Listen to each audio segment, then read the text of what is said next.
Connaissez-vous l'histoire de Pierre? Pardon, j'ai manqué une précision. Pierre, le disciple de Jésus. Oui, non. Ok. Pierre est ce disciple qui a osé défier les lois de la nature, les états de la matière. Les liquides sont insaisissables, dit-on. Mais Pierre a confondu cette vérité en marchant sur l'eau. C'est une histoire que tu connais, mais je ne viens pas te rappeler une histoire, mais je viens te donner une révélation cachée dans cette histoire. Pierre et les autres disciples étaient dans la barque. Ayant vu la silhouette qui s'approchait de la barque et marchant sur l'eau, ils pensaient voir un fantôme. Rassuré par Jésus, Pierre, au milieu des autres disciples, demanda la permission à Jésus afin de le rejoindre, lui qui marche sur les eaux. Ayant fixé les yeux sur Jésus, Pierre fit des eaux la terre ferme.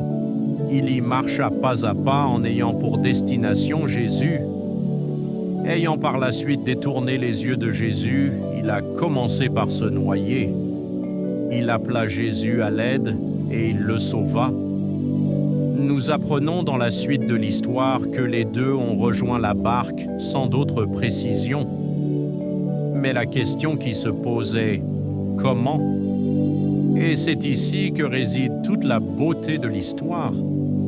Je n'imagine pas Jésus portant Pierre au dos pour rejoindre la barque. Qu'est-ce qui s'est donc passé? Pierre a de nouveau marché sur l'eau. Pierre a de nouveau vécu le surnaturel. Pierre a de nouveau expérimenté la grâce de Dieu. Pierre a été restauré. Quelle image as-tu de toi-même en ce moment? Celui du noyé ou du restauré? Le choix est entre tes mains. Si tu résumes tout à toi-même, tu ne peux que te noyer. Étends tes mains et appelle Jésus à l'aide.